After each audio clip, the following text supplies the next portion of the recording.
Well, hello, everyone. Welcome back to Outside the Room. I'm your host, CG Funk. Last episode, our first episode, we had the pleasure of talking with Benny Vaughn, massage therapist and athletic trainer extraordinaire.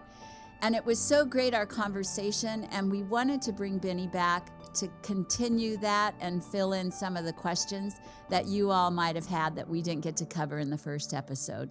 Without further ado, let's bring back and welcome again Benny Vaughn. Hey, Benny. Thanks, CG. Oh my gosh. Hello. I know, twice in 1 month we get to see each other. This is so great. Yeah, I'm very happy about it. Me too. Hey, listen, I'm going to shoot some questions at you, and Okay. Hoping our audience that's listening to this episode caught the first one. And if you didn't catch the first one, please do that because it'll fill you in on a lot of Benny Vaughn's histories.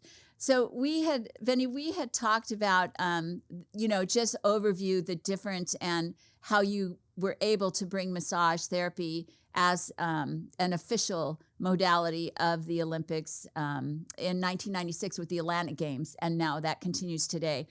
But I know that you've been to 5 Olympic Games, right? And I just didn't even think to ask you last time. Tell me the cities those were in, and tell me what your favorite one was. So the cities that the Olympic Games that I participated in, 96 in Atlanta, the Centennial Games, the 100th anniversary of the Olympics.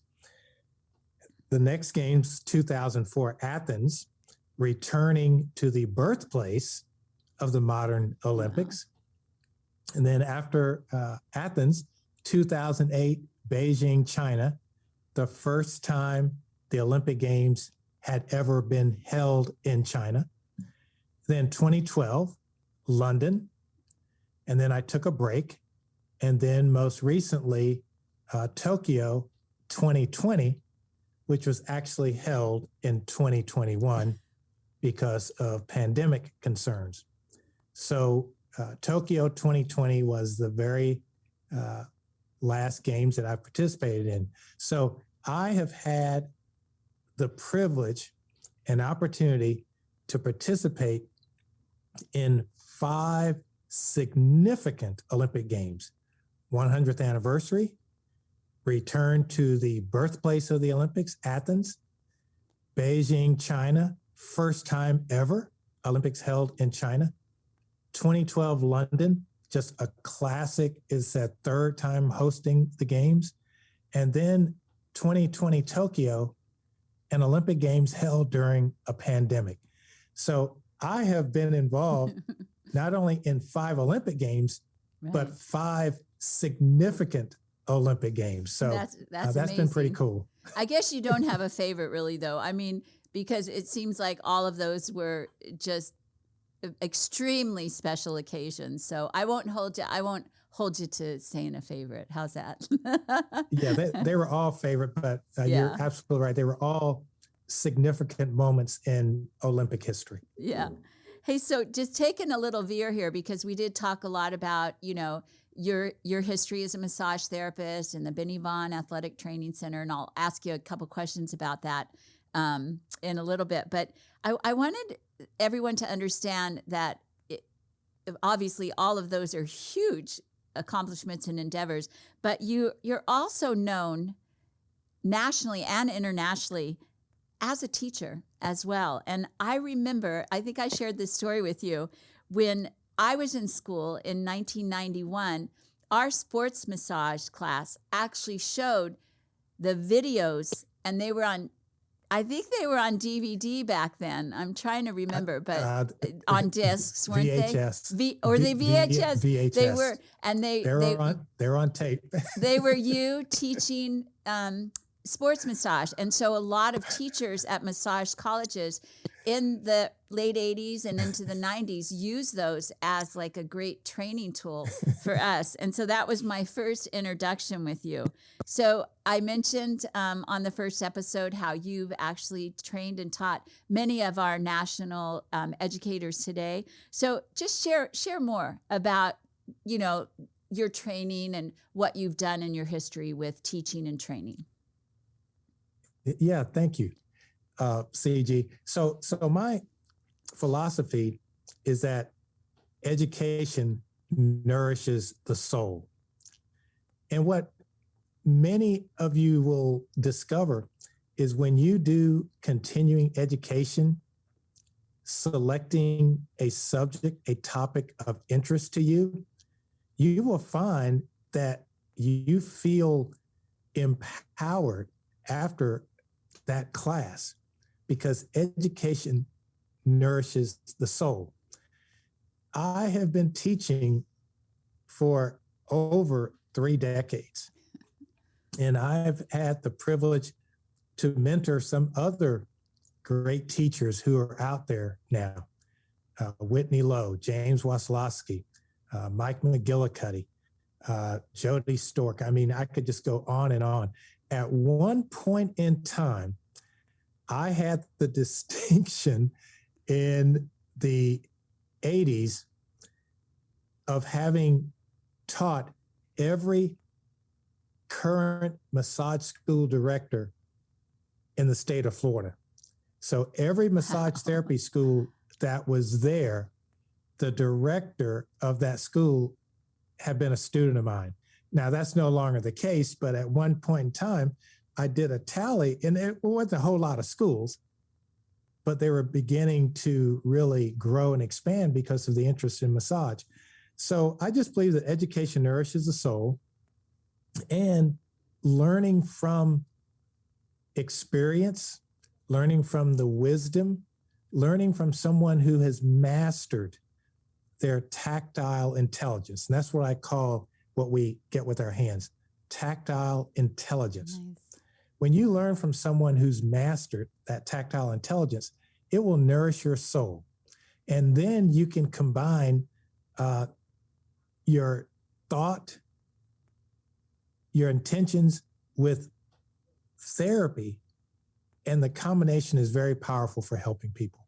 Yeah. So I've always enjoyed teaching. I love teaching and helping massage therapists think of other ways that you can utilize the power of touch to make a difference in your client's life. That's just beautiful. You know, I know that you don't brag about yourself, but I'm going to brag about you a little bit because I can do that. And, you know, outside, I mean, your career has been incredible and unique. Nobody has accomplished as much as you have in the time period that you've done it and in the eras that you've done it, but, you know, in the 60s, 70s, 80s, 90s. And you've received numerous awards and recognitions. And I'm going to read them off because I don't want to forget one. So sorry, everyone, if I'm looking down. So first of all, you've received the American Massage Therapy Association National Merit Award. You've received the One Lifetime Concept Achievement Award. You've received from the Florida State Massage Association an International Achievement Award. From the National Athletics Trainer Association, you received the Award of Excellence, and you were inducted into the University of Florida of Health and Human Performance Alumni Hall of Fame. What does this all mean to you? Share that with us. Well, what those awards mean to me is that we are often rewarded publicly for what we do privately. So I have spent my entire career educating and doing massage to help people.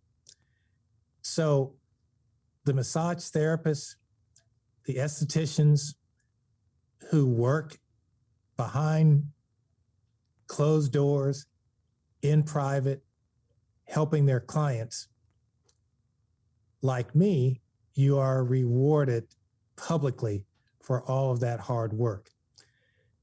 And what those awards meant for me is that massage therapy was recognized as an equal participant in the community of health and wellness. And to be recognized as an equal member, an equal partner, an equal collaborator in health and wellness, that's what those awards represented for me. And I'll just add one other opportunity that I had, CG, that you may not be aware of, because I don't typically publicize the work that I do. Do tell, in Benny. private. Come on. Do tell. So 2 years ago, 2019, at the height of the pandemic, I was invited by the Dean of the College of Health and Human Performance at the University of Florida and the University of Florida president to give the commencement address to the 2019 graduating class from the College of Health and Human Performance. And many of these graduates that go through that college move on to medical school, physical therapy, athletic training, kinesiology researchers. And I was invited and did indeed give the commencement address virtually to that graduating class in the graduating ceremony. I was introduced by the Dean of the College of Health and Human Performance at the University of Florida in the full regalia with the University of Florida seal on the podium. And he introduced me as a massage therapist. Awesome. And I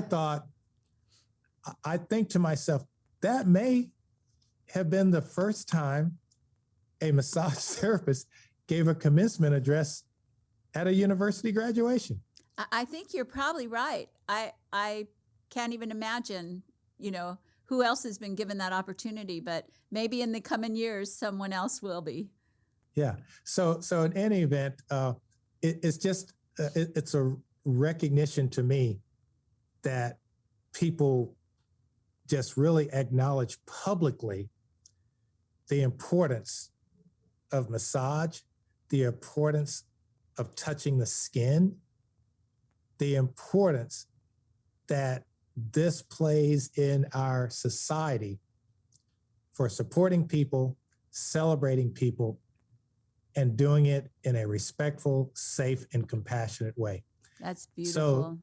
So the work that massage therapists and estheticians do, because of the significance of the human skin, is dramatic. It really nourishes people. I love you saying that. And one of the things that we wanted to accomplish in this podcast was this idea of bringing massage therapists and estheticians together.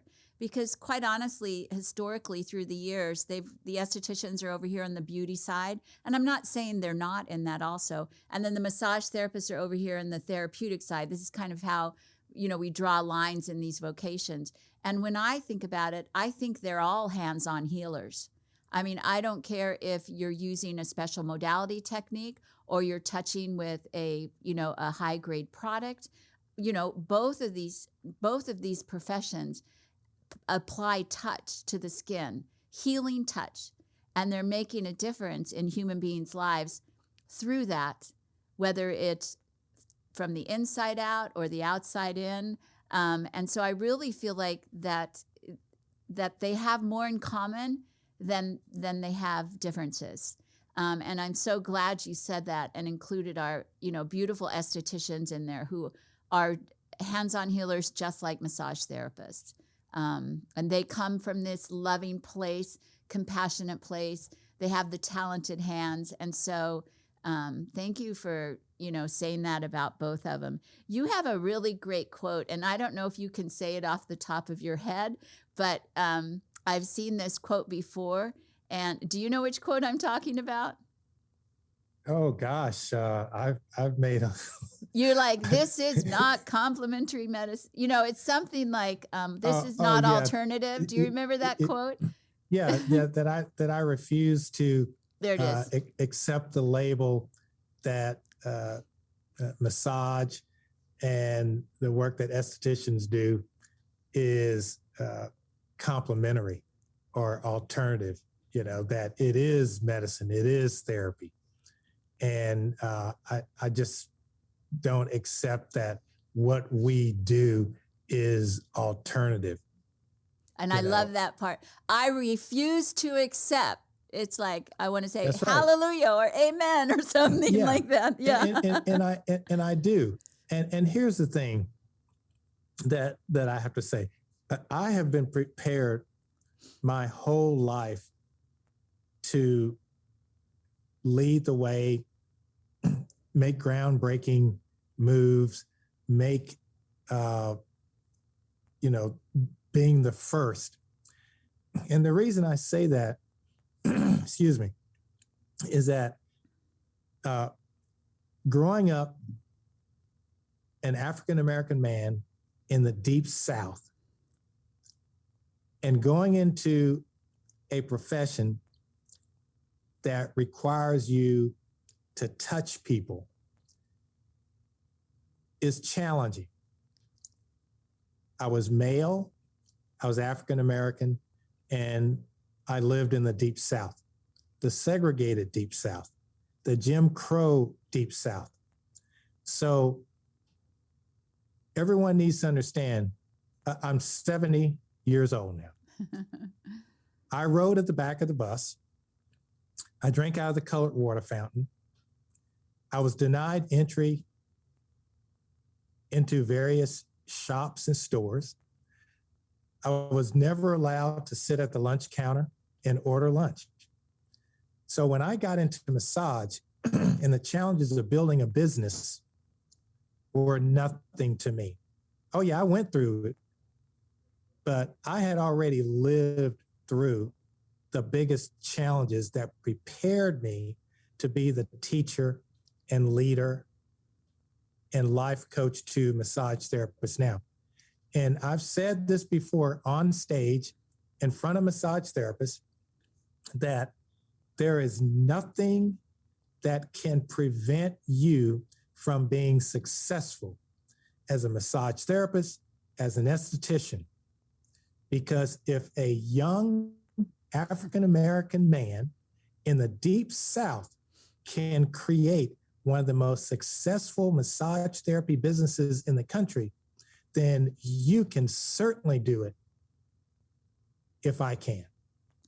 And it's there because as long as you treat people with respect, courtesy, care, and compassion, and be professional at all times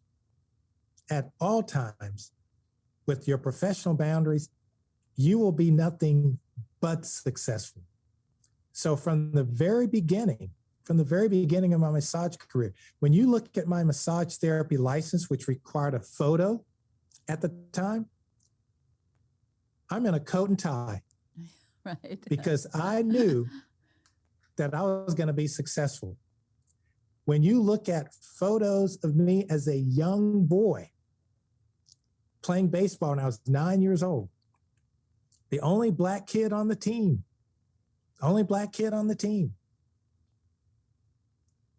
And we won our little championship and we had like a little banquet. And I have this photo on my wall in my office at our little banquet. All the white boys and the one black kid. I am wearing a white dinner jacket and a black bow tie. Now, my mother put that on me. So I have always carried myself like it's already happened, like I'm already successful. And I just began to notice that photos of me as a young boy in various situations. Man, I dress like I belong there and that I should be successful. So to all the massage therapists and estheticians out there, carry yourself like the success that you are. You may still be becoming aware of that success, but you are successful. Well, Benny, I mean, every time I talk to you, you inspire me. And I mean, I know that everybody that's listening or watching this episode today has been, again, truly inspired by you. And we just thank you for your time, taking time to come on Outside the Room and talk to massage therapists and estheticians. And hopefully later on in the year, we can bring you back. I would love to see you again. So thank you very much. I appreciate you, and I'm honored to have you here. Thanks. Great. Thank you, CG. Thanks. Well, thank you so much for joining us on this episode of Outside the Room. It was wonderful to hear from Benny Vaughn again. Listen, you can subscribe to our YouTube channel and you'll get updates and you'll be notified when new podcast episodes drop. I've had a great time being able to spend it with you today and connect with you, and I look forward to seeing you again outside the room. From my heart to yours, namaste.